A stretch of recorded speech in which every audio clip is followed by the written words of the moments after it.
on this. So just talking about the importance of electrolytes and hydration. You know, we are literally firing our, we're literally processing more electrical impulses when we're in this field than when we're not. And so as a result, it does cook you a little bit. And that's part of the purification process. And so I don't quite totally understand all the science behind it, but I know personally that when I take that versus not after doing big opening kind of work, my ability to ground and transition into what I need to be doing is so much easier, so much more smooth. And it's surprising just how much that makes a difference. So with headaches, you know, hard time sleeping, feeling a little like buzzy, that will help incredibly. So if you want to help yourself to some right now, you're welcome to. Okay, great. Yeah, super. Yeah. So yeah, any kind of electrolytes will do. Even in a pinch of salt works fine. Although I find anything that's more potassium or magnesium based works better. And magnesium as well is a really good thing to supplement with. Great. Cool. Thanks for naming that. Epsom salt bath. Epsom salt bath afterwards, also incredible. Yeah. And I mean, if you can work it into your schedule every time you finish work coming here, finishing with an Epsom salt bath before bed will help kind of clear off whatever you're carrying with you as well. Because there's a way in which with this work we open up, and then in that openness, we can get a little mucky between here and home, or going on social media, or all the different ways that we're open to different kinds of influences. And the Epsom salt bath before bed helps just to really clear the slate, so you're going into sleep time fresh. You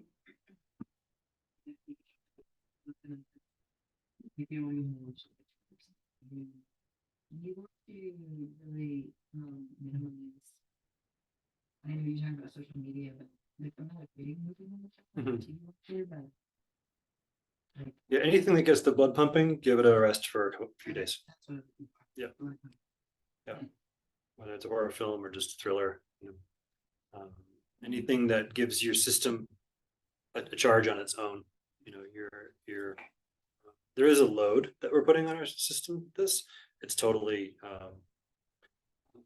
knowing everyone here in the room well enough, you can all handle it.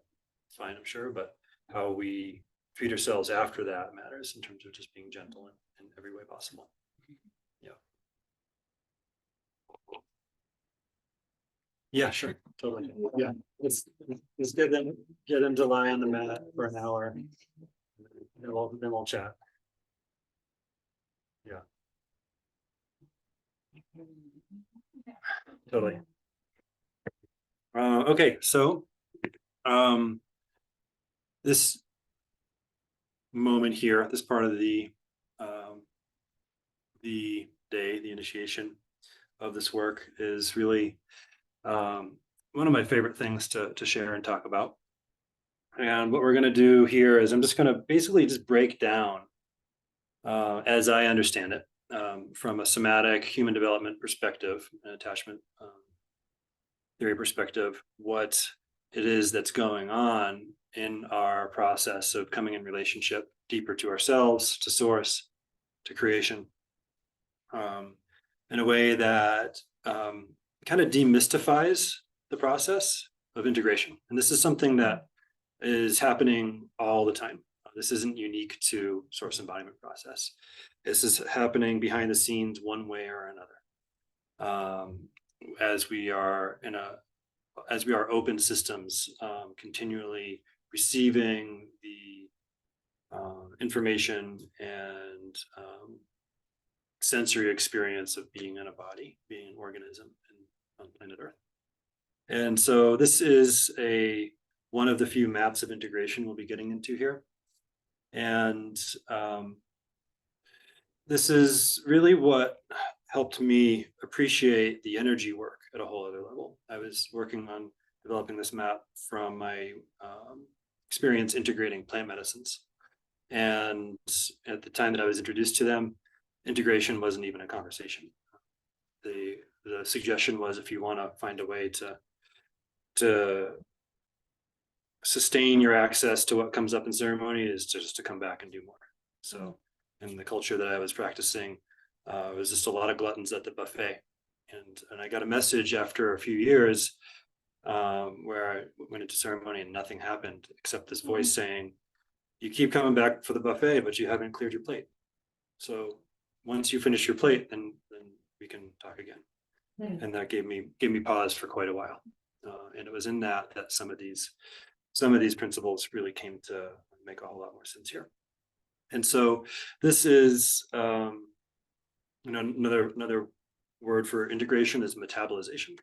So this is a map for learning how to digest our spiritual experience. And let's see. So if you think about what it is to be a baby, if you are fortunate enough to be able to breastfeed, you're in this place where you're receiving nutrition and you're receiving physical contact, and you're receiving all different kinds of information running through your body, physically, energetically. And once you're in this stream long enough, eventually the ingredients that are in that milk take form and start to develop as teeth, right? And so calcium of milk turns into the calcium in teeth. And from there, we are making our first steps towards a more sovereign, autonomous, interdependent way of being rather than a dependent way of being, right? If I have teeth, I can now eat solid food. I'm no longer dependent on breast milk. And now I'm transitioning from this reality of being extremely prone and vulnerable to being a little bit more capable of surviving on my own. And eventually acquiring food, cooking food, buying food for myself, and eventually feeding others. Right. And so it's this process that we're looking for. What's the word? In terms of like biomimicry, right? There's this process that plays out on this organismic level across many different systems, and it's seeing how that plays out in other areas of our life, that we can find the clues that support us learning how to do the same thing but spiritually. Does that make sense? Yeah. So yeah.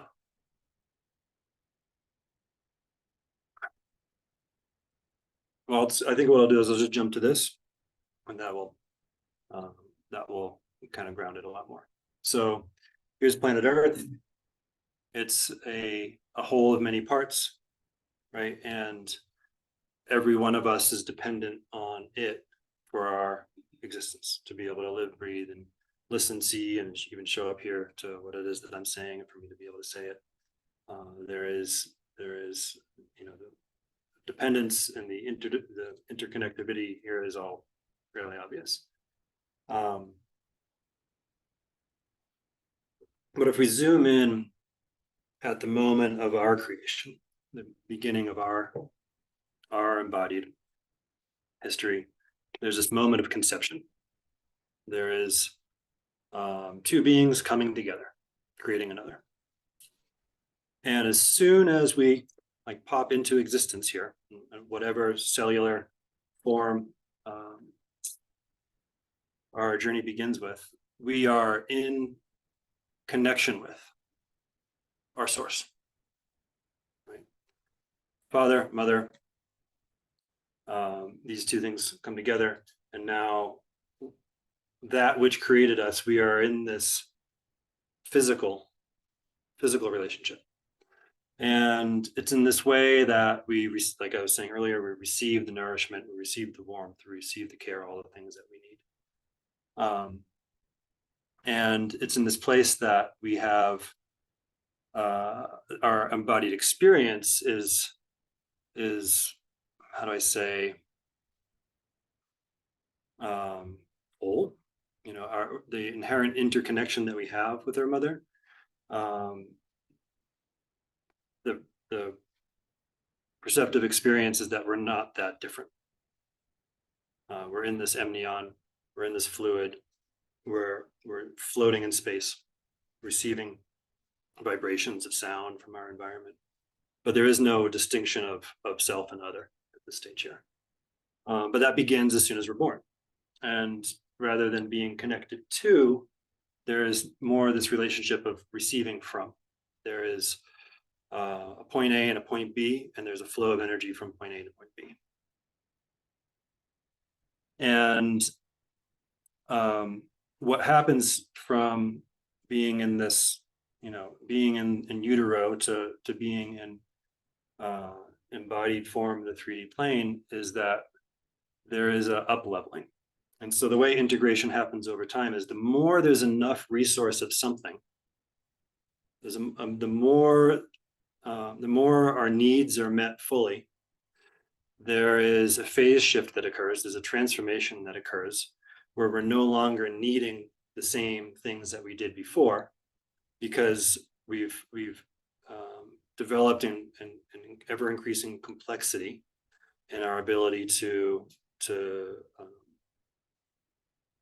organize and orient to the world as our independent, coherent self, and body, right? And so for a baby to be born, it needs more material, it needs more nourishment, it needs more cells, it needs more form. And then once there's enough form, time to graduate. And so out you go into the world. And now you have a whole different host of needs, right? And so rather than being fed from the umbilical cord, you're now being fed from the breast or from the bottle. And in this place here, you are receiving from, you're no longer fused to, there is comings and goings, but it's when we are in that connection to, we're receiving that flow of energy. And that's what allows us to carry us to the next level, right? So enough needs are met there. Enough learning takes place, enough self-mastery starts to come online. We're no longer needing milk as nourishment. And we're now no longer needing as much holding and care. We're now able to explore the world and go on adventures and make mistakes and discover new things and get hurt and heal. Right. And so it's in this way we graduate to another phase where we're in this process of relating with, right? So here we are connected to source as mother. Here we are receiving from source as mother, caretaker. And now we're in this process of relating with those that brought us into the world, those that are responsible for sustaining our lives and existence. And it's in this relating with that the sense of self, and the sense of autonomy and sovereignty and independence starts to come more and more online, right? So right now, you signed up for this course, you connected to source embodiment process, you've received from the energy, like the activation that we did, but now you're also receiving from this information that I'm sharing. You know, once I start asking you, like, hey, does all this make sense so far? More or less? Yeah. Okay. Now we're relating with, right? There's an exchange of energy. There is a back and a forth, right? And I'm sure anyone that is a parent knows how much they get from their children, particularly as they start to learn how to take care of themselves, right? You know, they're their own separate beings, right? And eventually, once there's enough of that self-mastery, once there's enough of that coming together, that integration and metabolization of embodied life experience, then we are able to individuate even further. And then now we are the caretakers. Now we are taking care of our parents or creating children of our own. And so there's this way in which enough needs are met that get us to a place of being able to be the source for others. Right. And then the process, of course, this is all a cycle, right? And then eventually maybe your kids might need to take care of you. And they're the source. Right. And so by recognizing that this is the cycle of life, we can recognize that when we are in a relationship to integrating anything, whether or not it's source energy, like I was talking before, working with plant medicines, it could be the energy of cheeseburger and French fries.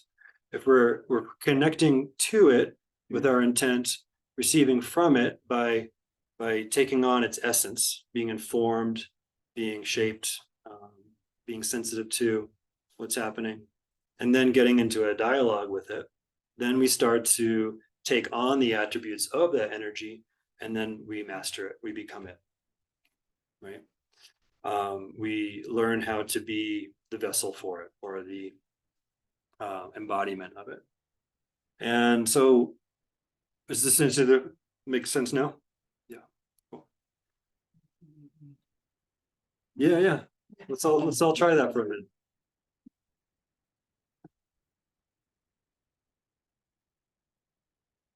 Yeah, sure. Question two, because I feel like developmentally, it's interesting to think about how humans maybe develop. I think maybe one of the only species where we come out of the womb and we're not capable of existing on our own because our craniums are so large, our brains, we have to exit early.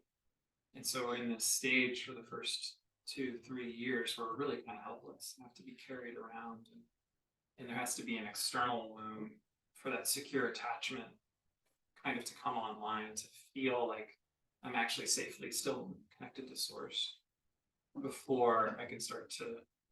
I love what you said about teeth coming online too through the breast milk and how that's, but it's such a slow process. And for me as a trauma therapist with my own trauma as a toddler too, realizing that womb, that external womb got ruptured.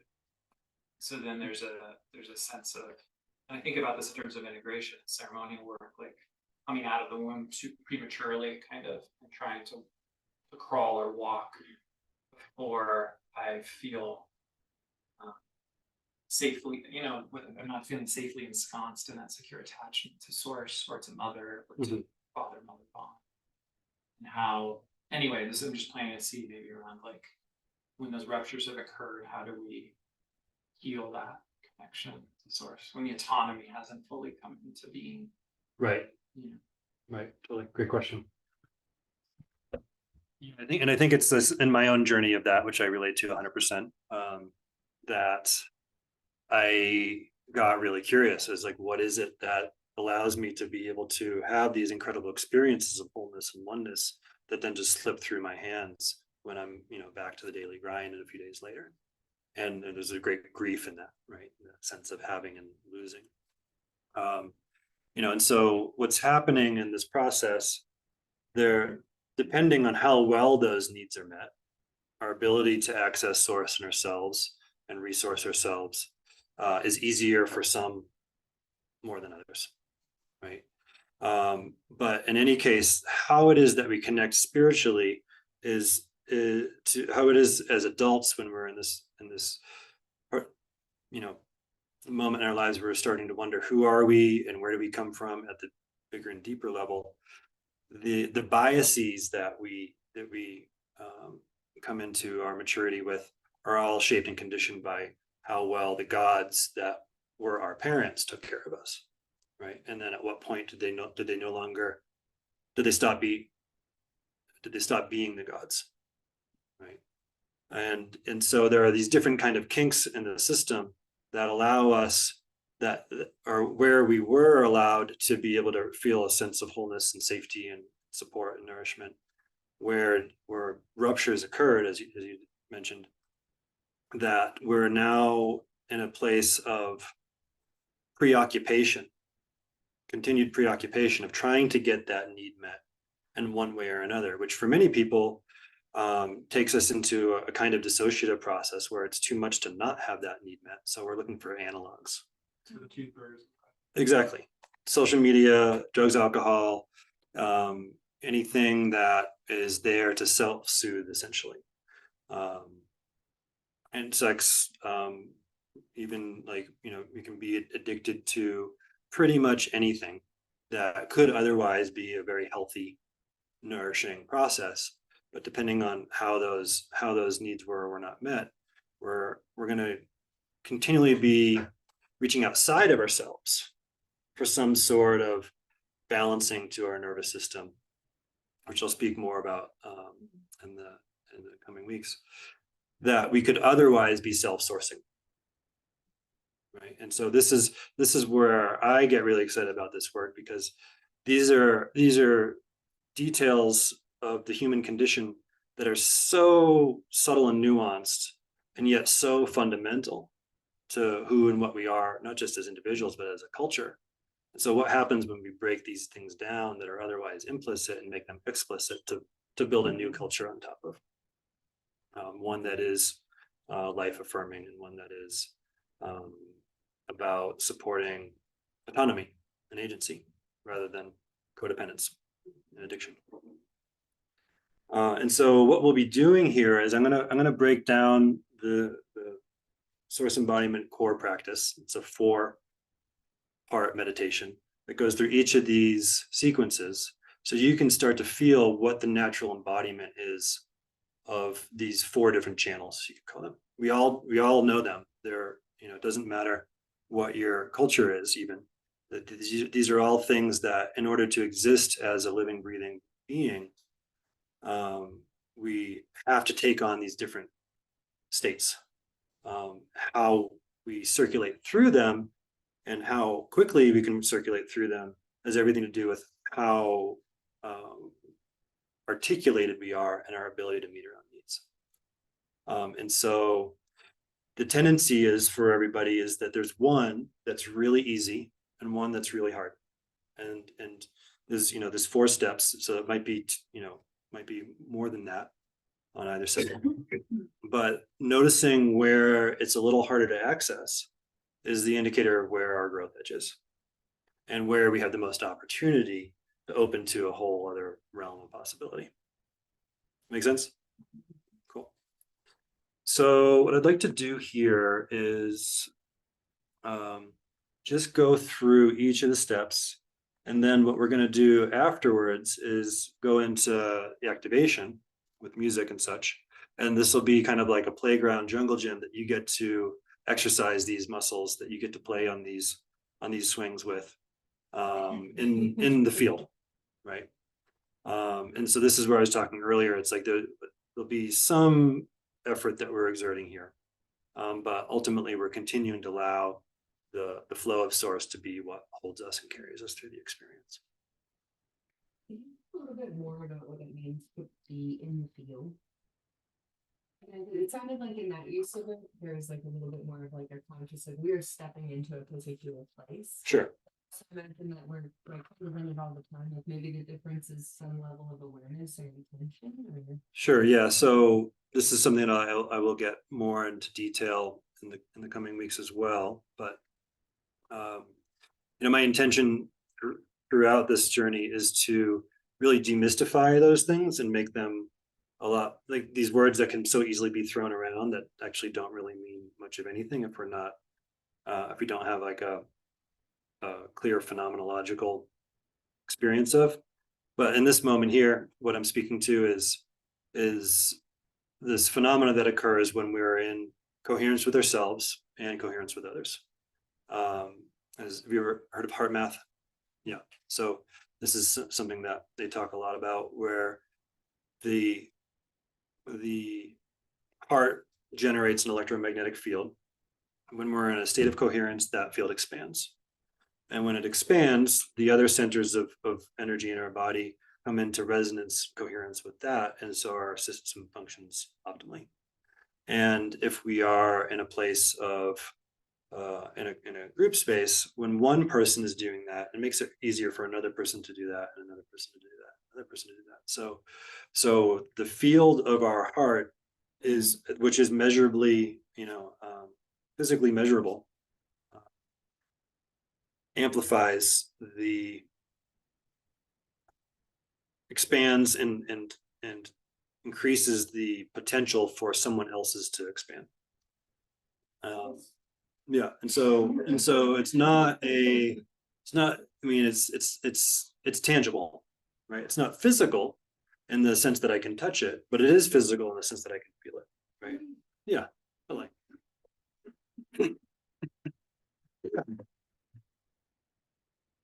Awesome. Yeah, totally. Yeah.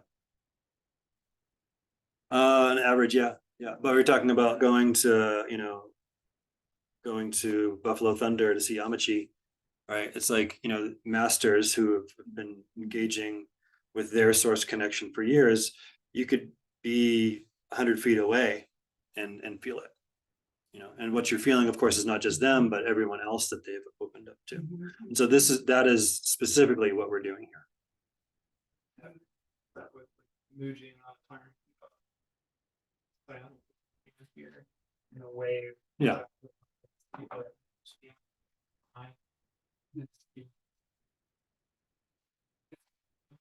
Yeah, absolutely.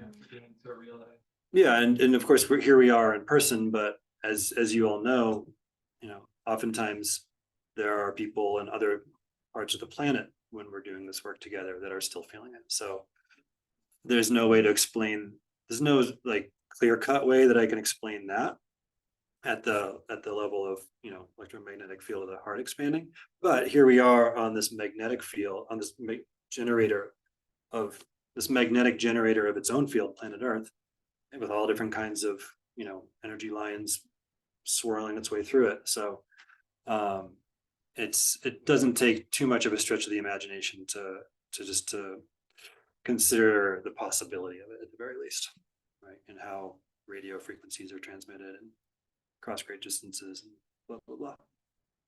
Yeah. Yeah, I remember hearing something too, that sperm whales, there's some theory that sperm whales on opposite sides of the planet can hear each other.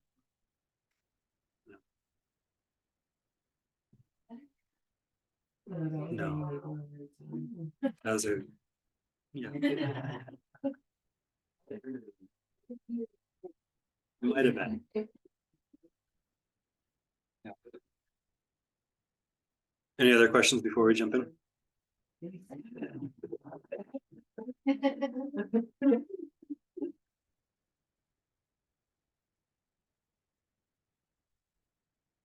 Shall we? Cool. Fun. So this is something that I haven't done before, since it's all in person here. But what I want to invite you to do, I'm gonna go through a guided process here, but also come around to each of you, so you can feel it too, but at different stages as well. So you've all experienced the energy, source energy, in different ways through this work. What I want you to do is just think about it, right? This is connecting to, right? You have a memory of it. You could describe it to someone else. From one experience to another, you can track the nuances, right? So just thinking about it.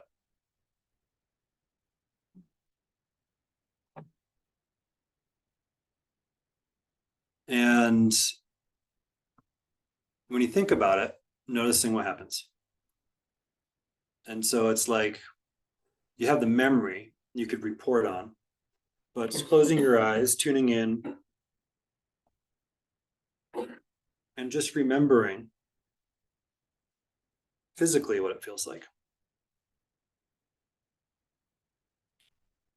Remembering a moment where maybe your eyes were open.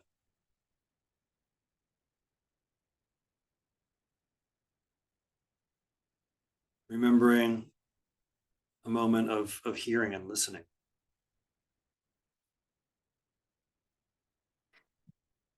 And maybe even smelling or tasting. So what we're doing here is we're just taking the memory and we're expanding it. It's as if it was the scene in the documentary of your life. And if you could step back into that moment, putting yourself in that time and place, what are all the sensorial qualities that were present in that memory. So here we're connecting two. And this initially it's just an abstract thought, but as we engage it more, it starts to unfold. And when we step into an inquiry on the sensorial qualities that were there, the memory stored in our body and brain starts to light up. The centers of our brain that experience sensation. So I'm going to go around each person and just noticing what it feels like when I connect to.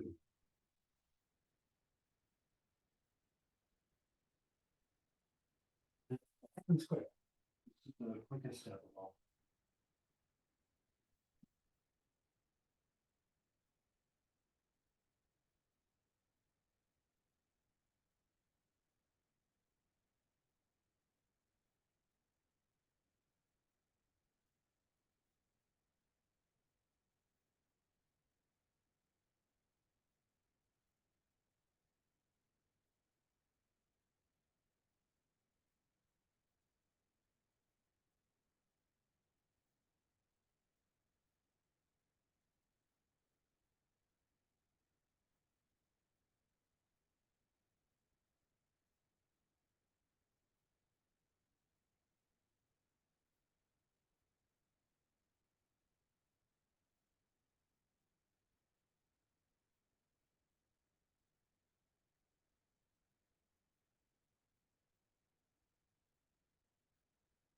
As soon as that connection is made, something happens. You people just tell me what you notice here. Your whole body up. Right. So there's an opening.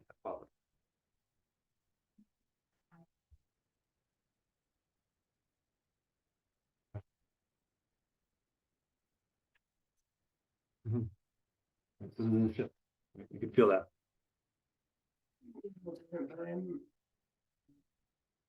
Either it's true or I'm having a story that I don't know how to relate to this. Okay. Yeah. Mm-hmm. Yeah. What did you notice when I touched you? Touching my neck. Yeah. Yeah. That's about as simple as really simple. Can I go ahead here? Yeah.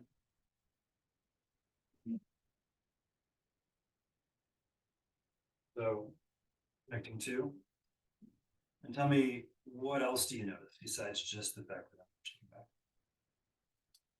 Well, my heart's beating and I have some emotion, Sure. which feels more related to the like story that I can't Yeah, do it than right. what's happening. And what else do you notice in the quality of?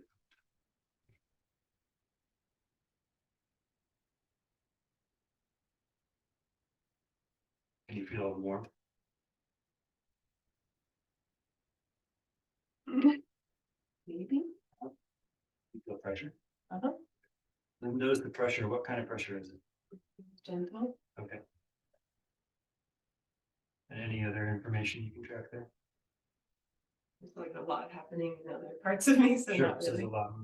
Yeah, so whether or not it's directly related to the contact of my hand, there's a lot that's moving, Mhm. right? I'm being contacted and I'm not feeling a lot, but I am feeling a lot because I'm not feeling a lot. Yeah. And so it's like, what's the next thing? What's the next thing? What's the next thing? What's the next thing? If we stop at, I didn't feel anything, or I didn't feel much or enough, then we broke contact. Right? There's a lot of reasons. There's a lot of intelligent reasons, evolutionarily, why we'd want to do that. Right? So just respecting that. But with engagement, and this is what's happening, here relating with, I was relating with you. With engagement, we can be shown other nuances that we might have missed. Like where would we be if there wasn't someone to show us the nuances of the difference between different crayons, different colors, different flavors, different sounds, in terms of where would the arts be if there was no one to notice the difference between different tones, or, you know, where music be, right? Good.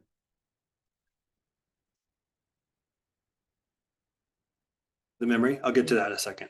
But for what we're talking about here, it's as soon as you could connect to one thing and the next thing and the next thing and the next thing, you're now receiving from. You're now up here. You're now taking in information, right? It's not just a moment of contact, it's receiving the stream, right?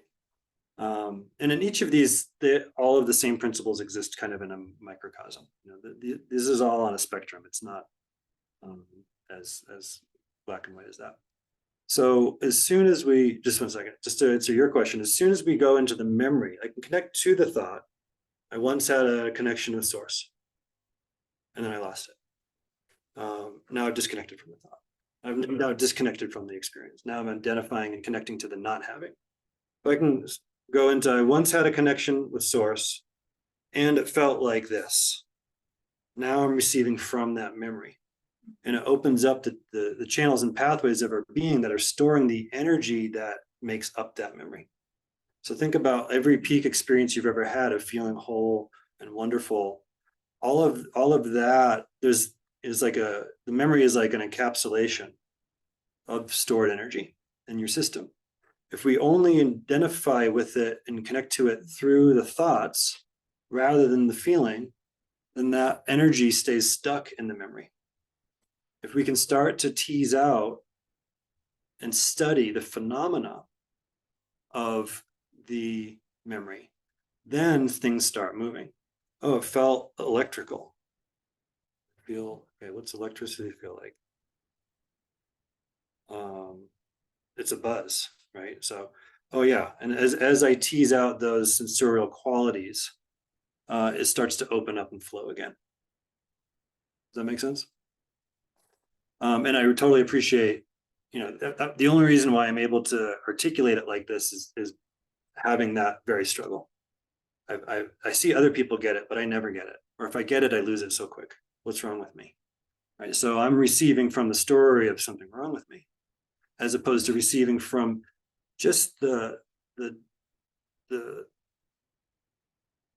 milliliter drip that I got. Right. In that one little drop that I got is an entire ocean of experience that, if I can be present to it, can be experienced, expanded, and perceived as an ocean experience.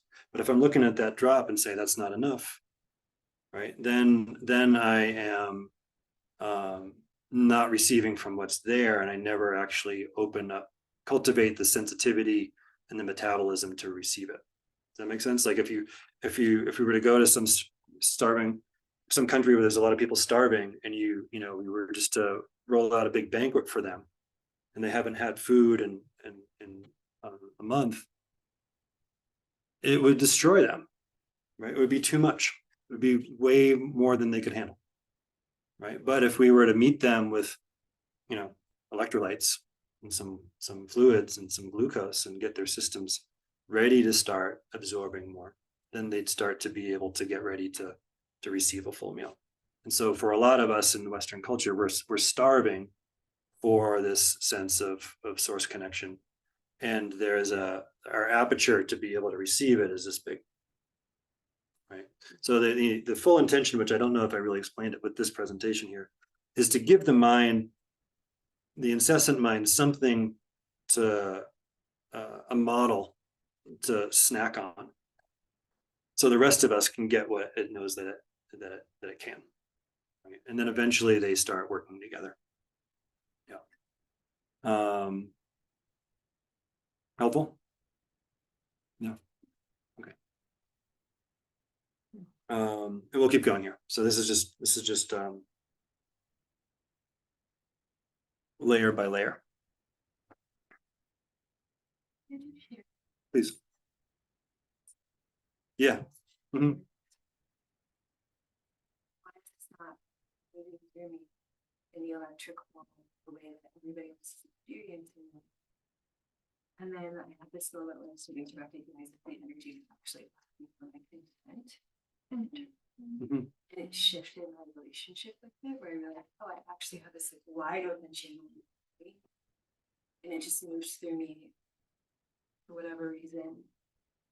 Especially in our session earlier, just differently than what I'm seeing everybody else kind of experience as. Like, just was, it wanted to go slow. And I had this like whole like beautiful experience. So, and like even just now, like when you touched me, it felt like I didn't receive this like experience. It was more like, can Mhm. I enter? Or it was like this moment. I wasn't feeling any electricity. I just felt the touch on my back. Right. That's great. Yeah, to be clear, I wasn't like running energy when I made contact with each person. You know, it was just like as simple as, can you feel? I mean, given that my system is so is wired the way that it is, you may have felt something similar to what you get in activation. But to your point, is it's like you know, some of these channels, like the relational channel for you, relating with, seems like it's really strong. Like once that is engaged, now your system is in a place of being able to negotiate with it, trust it a little bit more. Yeah. Does that land for you?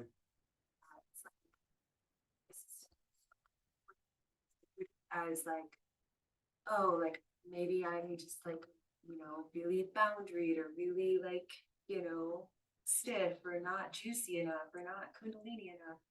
It's really my system like, no, like we do this with a yes or a no. Mhm. That's Right. It's And a we yes. do it our way. and it's like, yeah, like it's agency. Right. Feels like agency. Thank you.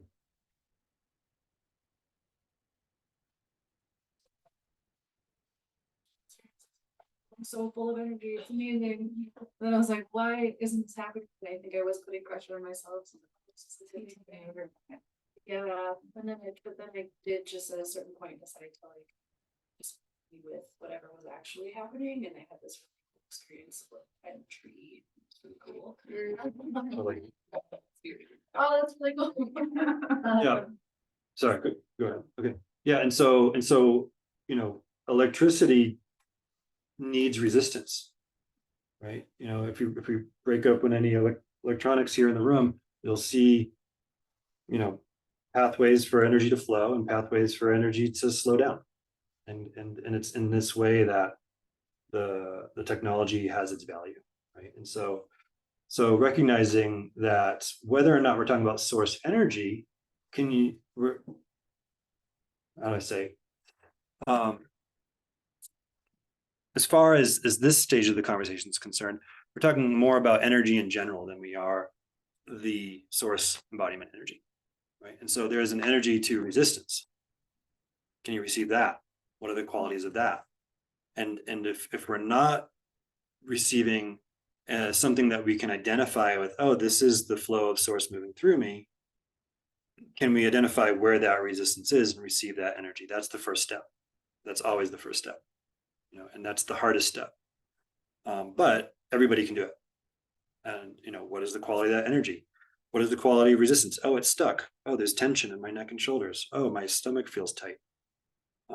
These are all the manifestations of that energy. And what is resistance there for? It's to keep us safe. So how do we make that relationship with resistance? And that's really what one piece of what the recording practice is. I'll send out earlier this week to support. So what I will say here moving forward, it's not critical that you get every step and it all opens up for you today with what we're talking about for you to move forward. Just want to make that clear. Yeah. This synchronicity with this wisdom from this tea bag. It says the creation of 1,000 forests is in one acorn. You had the one acorn leads to the mighty oak. And I was just thinking of the fractal patterns of this work, Justin. We talked about the milliliter drop, how that fractalizes into a patterning in the nervous system. And then how do we continually reinforce that repatterning, knowing that the resistance will come, but then through memory or through practice. Yeah. I don't know if you think in terms of fractals, but I feel like trees are a great example of fractal patterns, right? And the dendrites and our brains and our nervous systems are a good example. Totally. There's fractals right there. So let's see, sorry, I accidentally closed this window here. I realized I haven't been giving Christine the screen share. So what we're gonna do is move further into this. And hopefully what isn't clear will become.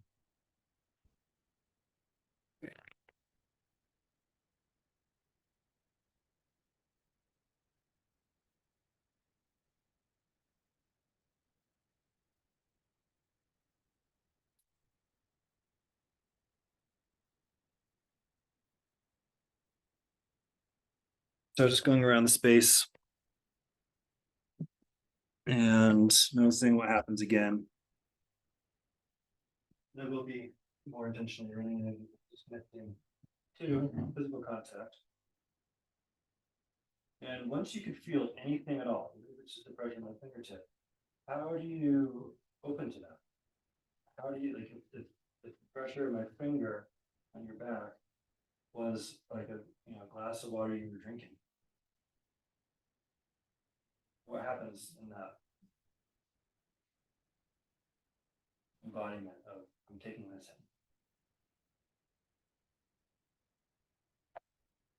in? Like, when I come around, if you want to throw a word out. Get a word like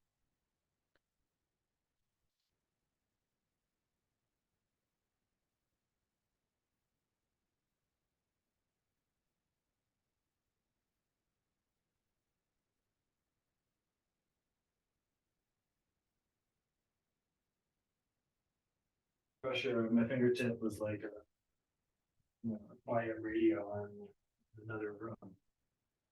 You just listen to it, even if it's really just like soft and you can't even make up the words. How do you stay in the witness and observation of it? Whether or not it's what you think it is. Or we're expecting it to be.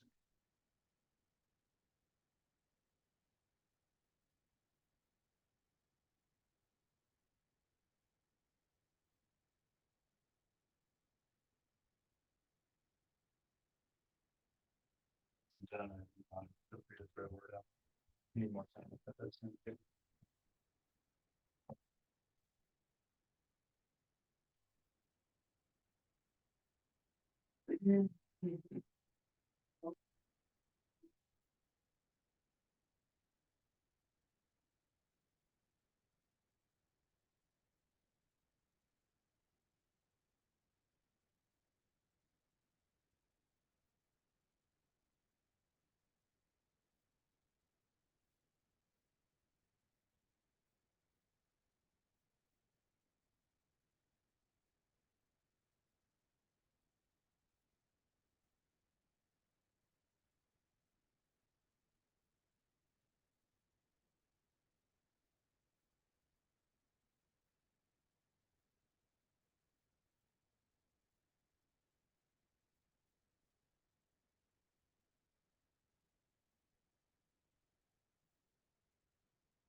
So even as I'm like slightly distracted here, can you still feel it?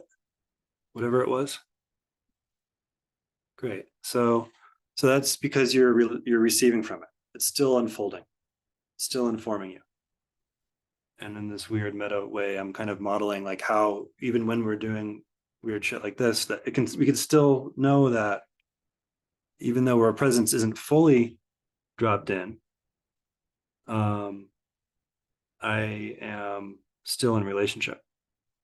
I'm still connected. Um, so let's go into the relating with piece here. And if it's still moving, I'm gonna just finish this here and then get on screen share.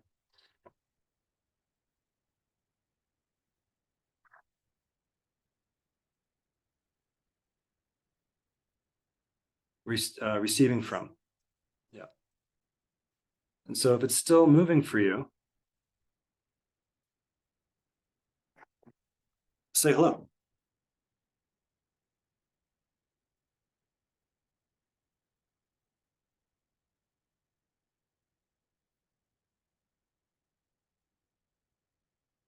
In whatever form it is. Right. And we don't make any demands on what it needs to be in the same way we don't like anyone telling us who we need to be. Right. And so whatever form it's taking, even if it's frustration or resistance, maybe it's opening or expansion. Maybe it's some more visual metaphor or whatever. And so like in a relationship, hello, life force.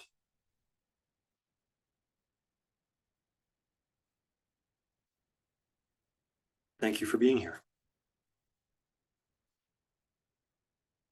Thank you for calling me here. And if you can whisper it or just move your lips, it brings a whole other level into it, because there we're activating the language faculties of our being, which are very familiar when we actually are talking to somebody. Makes it more real. Hello, life force. Thanks for being here.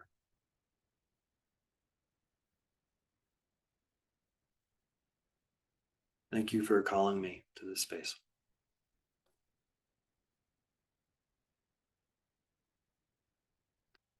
So I can get to know you better.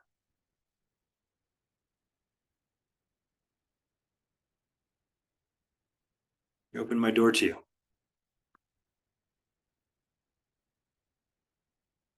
I invite you in.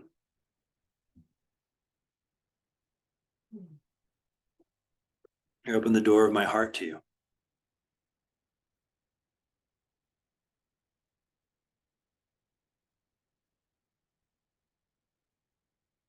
And invite you to take a seat at my table.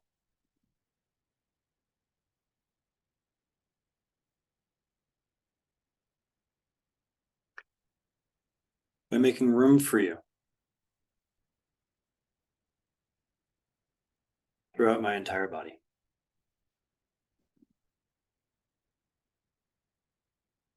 And so here we allow our body to move in any which way that feels supportive, in step, in sync with how life is moving through us.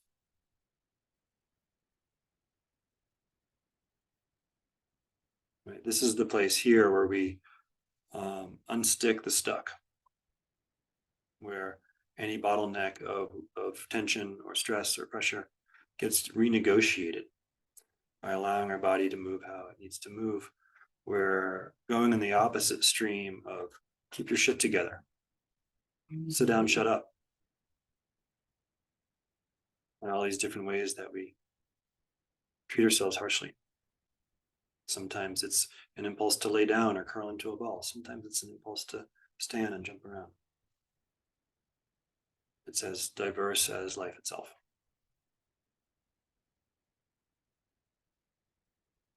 So this dialogue is a physical one. It's a verbal one too, but the verbal just gets us into the physical. The more we follow that impulse to move how our body wants to move, the more another neural muscular pathway lights up that we may not have known was possible, taking us to another place of consciousness that we haven't been before. Affording ourselves a deeper breath, allowing our shoulders to drop, our pelvic floor to loosen. Oh, I didn't know I could do that. I didn't know I could feel this way. Thank you, life force, for showing me how to talk with you, to connect and relate, to move and flow.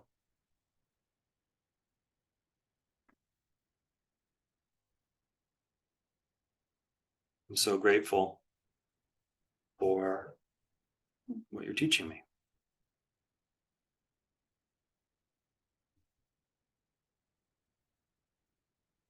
About how to be in relationship with you.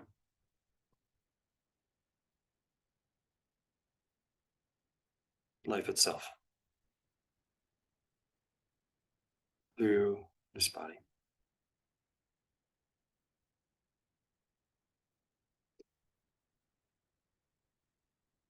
Thank you for forming me. For reforming me. For transforming me into you. And here we make the shift to the fourth stage here. I am life force. Living and breathing through this body. Noticing what it's like to let your hands off the handlebars here. Let it carry you. To animate you. I am life force, living and breathing. Heart beating.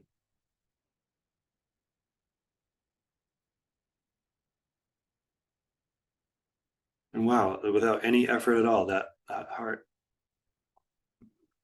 makes another beat. Another pulse, and another, and another. And so here as we're starting to get used to these different embodiments, you can kind of catch it and lose it. This is where it kind of starts, the wheels start to fall off the wagon for some people. If you lose it, you come back. Coming back to the memory of source moving through you. What was that? What was in that memory? Oh yeah, there was a sense of fullness. I received from that memory of fullness.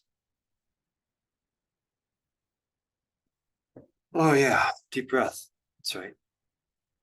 Here it is again. Hello, fullness. Hello, life force in the form of this deep breath. And now we're back in the flow, back in the relationship.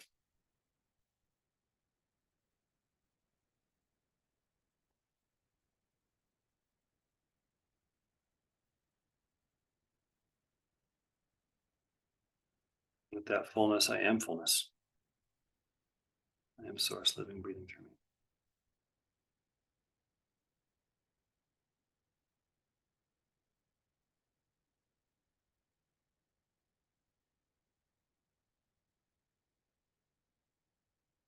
Just feeling what it's like here in the field, in the space.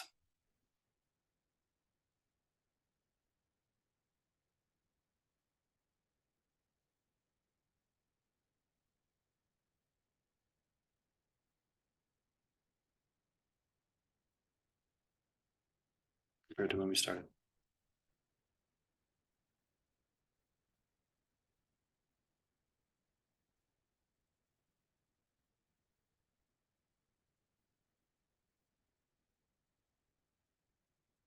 And just wherever you are, however you are, at whatever time or pace you feel ready, just bring sound and a shape to your experience.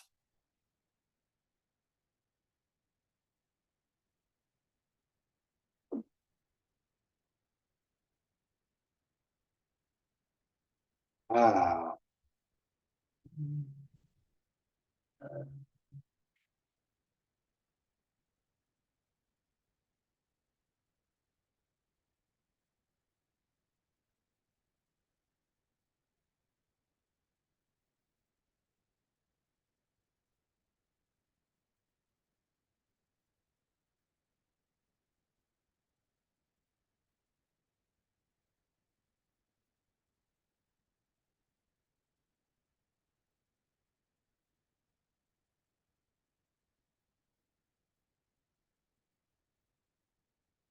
any questions? Go ahead. Relating with. Receiving from, it's two. Connecting to. Trying to get this slide going here.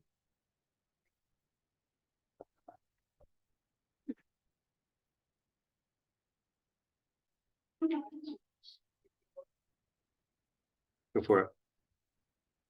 How do you build it with your?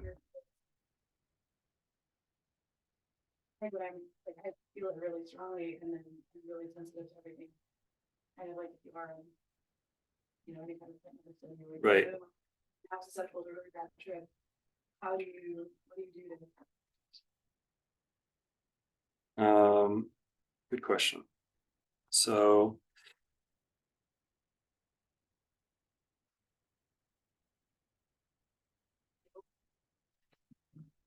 Right.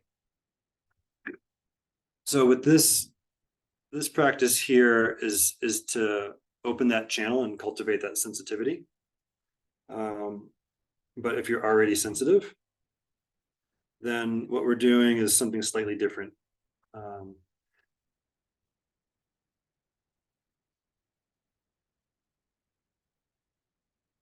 So there's connecting to the experience of the energy, but there's also connecting to the source of it, the earth. Connecting, we can just try this right now, all of us, connect to the earth.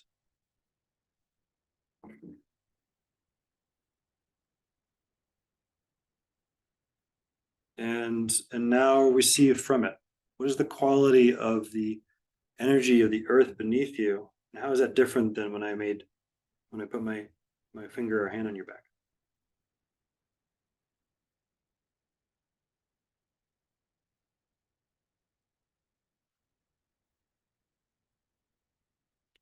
Hello, Earth. I see, hear, and feel you.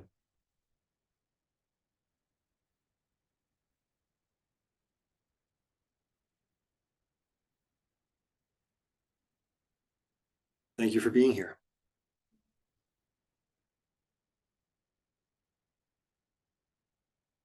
So glad you're here.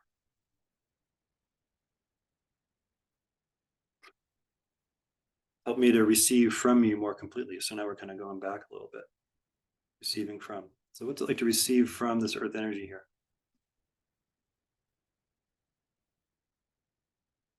Thank you for the support. I need you to hold me because I don't always feel so safe when I'm so sensitive to so much energy.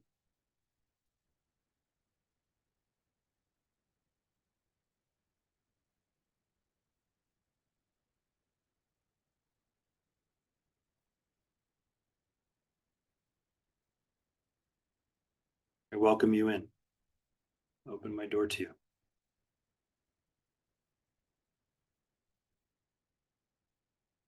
I can make more room for your support throughout my body. This is the most important step. We're not actually moving here, then we're not supporting shift or change or transformation. So how does my body need to move? It could be as subtle as shifting the breath, shifting your posture. How does my body need to move to be in relationship with this vast support, this vast source of strength, of protection? So the tendency when we're faced with something scary is we contract and get small, and that scary thing seems to get bigger and stronger. But if we identify not with the contraction, but source of our creation, not just with, but as I am the earth.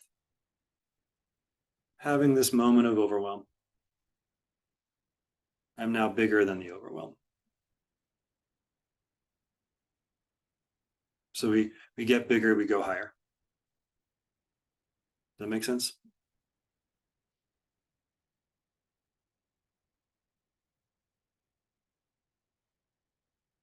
So here's the sequence.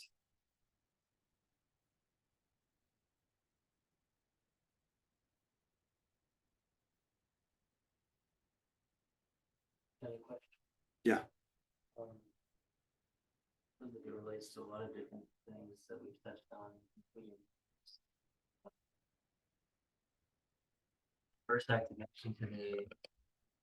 I approached it differently after you had said what you did, like about the caretaking example of like one of many things that may show up in ourselves to invite the energy to meet that place, or however you said that. Sure. And in a way that almost feels a little bit different than how I'm interpreting some of what you're saying now, because earlier my intention was to, even though I didn't have this framework, was to connect to receive from, and I was using the frameworks like if my mind is wandering, to feel the holding of the earth and to receive, so that I can receive again, almost as if my mind wandering is in the way. So I want to notice that and do these things so I can receive again. But today what I did differently is if my mind was wandering, I didn't try to like get around that to receive again, but just like embrace that, kind of inspired by the like inviting the energy to meet the caretaking. Like that, it was like my mind's wandering. It's like where in me is this impulse from, or what, what part of me is my mind wandering from, and just like being with that and inviting the energy to meet that place. I don't know how I was exploring that, but that was kind of my intention. Sure. And I shifted something. So I'm wondering if like, how does that relate to all of this? Because in my mind, I'm like, oh, well, then I'm not connecting to it. I'm connecting to something else in me. But in the same time, I'm like inviting it to meet that place in me. So I don't know, it feels like a lot of nuance maybe, or yeah, does that invoke anything for you to? Yeah, I mean, that's definitely like it's super nuanced for sure. What my intention was for the first activation is just to, come in cold, right? To hit your system the way it hits you where you're at, right? And when we do that, there's a certain unfolding that just meets us where we're at. And so where you were at was something I said about caretaking, and the energy as it, as our life force is amplified, so too with it our consciousness and awareness. But our consciousness and awareness can be focused on anything whatsoever. This is more structured. And so what we're moving into is what happens when we do engage it with structure. And if we're going to engage it with structure, let's choose a structure that's relevant to helping us engage it more free form in other ways. And so like riding a bike, like any, the theory of 10,000 kicks in martial arts, it's like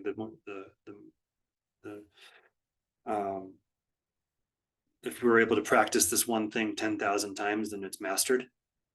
We're doing something similar here, where we're going through this sequence, not because this is the way to connect to source, but because this is the way that entrains our system to know how to connect to source on its own.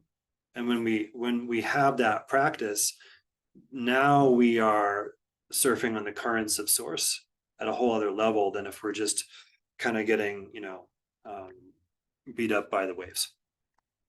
And so the purpose of this exercise, as we'll be continuing to do it over the next couple of months, is just to strengthen the pathways that we're otherwise skipping over as we're paying attention to anything.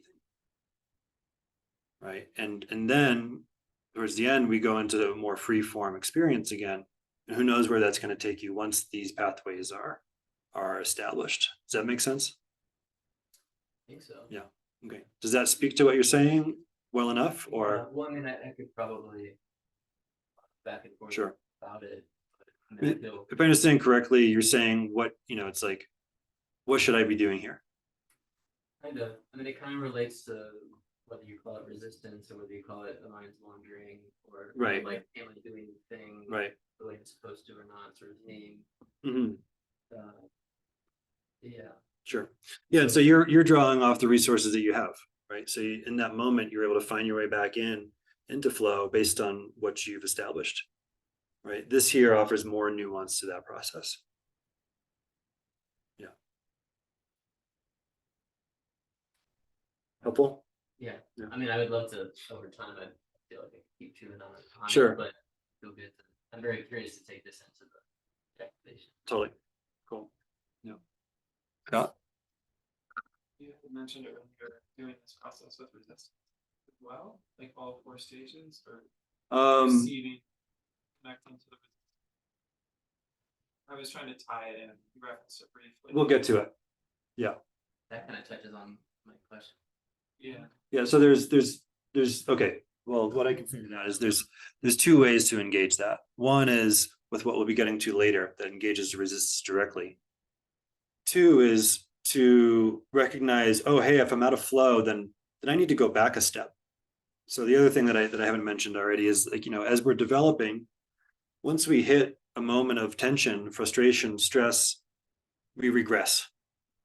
Right. So you may know how to tie your shoes, but let's say for whatever reason, things are challenging at home, and it's time to go to school, and the thought of leaving home is so overwhelming that now all of a sudden you don't know how to tie your shoes anymore. Right. So what happens? Maybe your parents throw your old Velcros on. You go back. Right. Or it's like, actually, let me show you again how we tie our shoes, and we'll go through it again. And so this is a process here of going back to the next thing that we know how to do, and then building back up. So going back to source, not going to the resistance. For what we're doing right now, not yet. Yeah. One thing at a time in terms of these different kinds of tools. Yeah, totally. Yeah.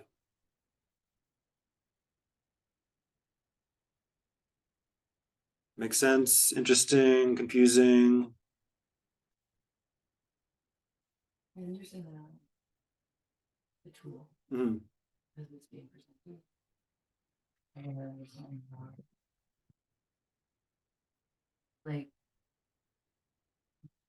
I'm just wondering, are you saying like through practicing with this, that we'll get quicker and quicker at it, and then it will become a thing that we already are? Yeah. Okay. Because I'm thinking of, like, again, back to like my work example, sometimes I really need to like just take a break and be like, I need to meditate 5 minutes on some stuff, and not always having a whole swath of time to like walk through something, and source myself in the moment. So I'm just thinking about, I don't want to say like time is the thing I'm thinking about, but it really is like the condensation or expansion of this being something that could happen in this micro moment, and then I'm sourced, kind of thing, is what we're working towards. The practice that's going to go out is like forget if it's like 15 or 20 minutes long, but after a week or 2, I'll send out another one that's shorter, right? So it gets more and more just like hitting the note. Yeah. I appreciate the metaphor, but you just have to go back and do it again. Yeah. You just lost it for a minute. Okay. Right. Once you do, oh yeah, I know how to do this. Right. Just hear that, like, being gentle with oneself. Yeah. Yeah, totally. Yeah, there's nothing about this which is like I must receive, and at the same time there's a sense of, well, what is that? How do I do that? Do I want to do that? And if not, like, what's underneath that? For a lot of spiritual practice, that is the teaching, is just take it in, take it in, open up the mouth, and we're just going to continue to blast you with this energy and force feed you this stuff until you explode, as opposed to, oh, hey, I'm not actually sure I consent to this much energy. Hey, source, could I have a little less, please? You know, like that's the thing that so many of us are never told is possible, right? And so we think that we're too sensitive or not strong enough or whatever. When meanwhile we just needed to catch our breath for a second and digest what's there and assimilate those materials to strengthen us to then go forward. Yeah. Mhm. Right. Totally. Hmm. Totally. Yeah, and this is what I'm saying. This is something, no matter what the culture is, we all have an experience of too much or too little in terms of the nourishment that we're seeking. Yeah, and being told that we should be grateful for the little that we have, or being told that we should just accept, you know, as much as somebody else wants to give us, because, you know, it's like a lot of cultures that are where food is the number one love language. There's a struggle that people can easily have in terms of knowing when to say no and knowing when you're full, knowing what that boundary is between, you know, because if I say no here, then they're going to say, oh, you don't accept my love, you know. And so all of the ways that encodes what it is that we're opening to for the, as far as the message inside that, oh no, this is enough, I am enough, this is fullness here, thank you. Or actually, you know, I could use a little bit more. I'm going to ask for that. Yeah. So let's just jump in to the next activation here. So go ahead. Yeah, no, we're take a break for sure. Yeah. We'll jump in 10 minutes. Yeah. Yeah.